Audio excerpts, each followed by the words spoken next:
Колено болит где-то внутри. Болит недели 2 уже. Ребенок занимается плаванием с 5 лет, имеет звание КМС. Октябрь-ноябрь увеличились нагрузки по дистанциям. Заболела не на тренировке, а просто ходила и заболела. При долгой ходьбе в школе, подъем-спуск на этаж или на улице стало болеть. Ощущение, что там что-то есть, что что-то трется там. В покое не болит, при сгибании и разгибании не болит, приседала не болит. После 1,5-часовой тренировки в бассейне болит. В детстве ставили диагноз дисплазия тазобедренных суставов.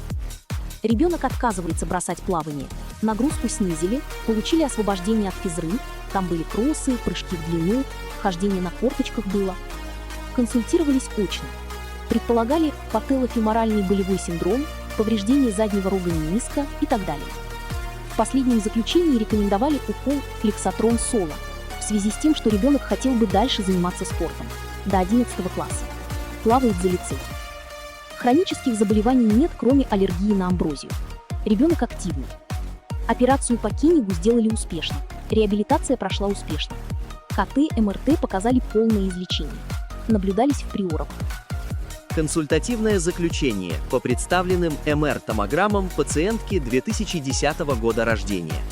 Дата исследования 19.11.2025 года. Область исследования. Левый коленный сустав. Свежие костно-травматические и костно-деструктивные изменения не выявлены. Суставные поверхности ровные. Гиалиновый хрящ суставных поверхностей прослеживан, не изменен. Зоны роста по возрасту. Данных за болезнь Кенига не получено. За надколенником слой жидкости до 5 мм. Вдоль мыщелков бедренной кости и в полости сустава определяется минимальное количество свободной жидкости. Периартикулярные ткани отечны. Пателлофеморальное сочленение без особенностей. Целостность медиального и латерального удерживателя надколенника сохранена. Надколенник второго типа по Вайбер. Индекс Инсел-Сальвати 1,1. Клетчатка Гоффа развита обычно, отечно. Данных за наличие кисты Бейкера не получено.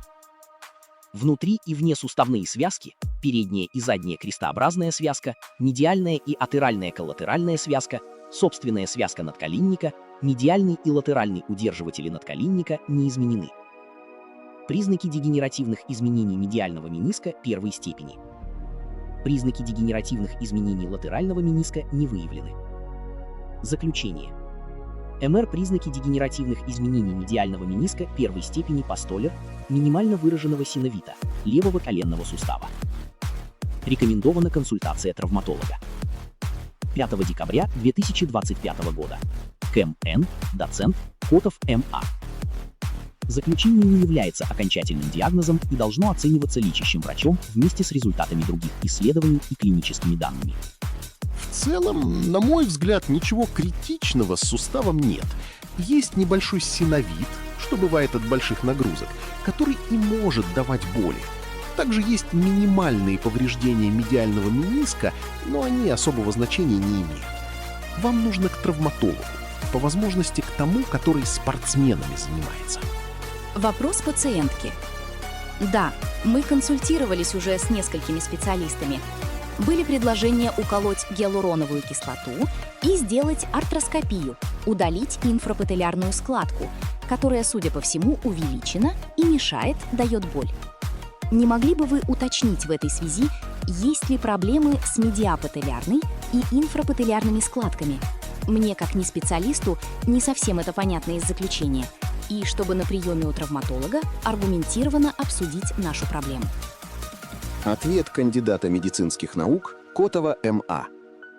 Медиа и инфрапателлярная складка – это нормальные структуры коленного сустава. На мой взгляд, обе они небольшого размера, не полностью развиты. Признаков какого-то воспаления их нет.